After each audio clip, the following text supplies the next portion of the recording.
প্রত্যাশা করেছে, প্রত্যেকেই আশা করে বসে আছে যে বাংলাদেশে দ্রুত সময়ের ভিতরে একটি অবাধ, সুষ্ঠু, নিরপেক্ষ নির্বাচন হবে। সেই নির্বাচনের সামনে রেখে ইতিমধ্যে গতকালকে আপনারা জানেন যে বাংলাদেশ জাতীয়তাবাদী দল বিএনপি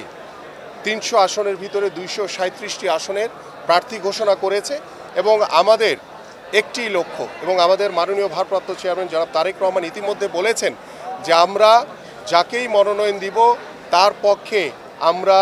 প্রত্যেকটি নেতা কর্মী সকলে ঐক্যবদ্ধভাবে আমরা একযোগে কাজ করব। কারণ আমাদের যে দীর্ঘ যে সংগ্রাম,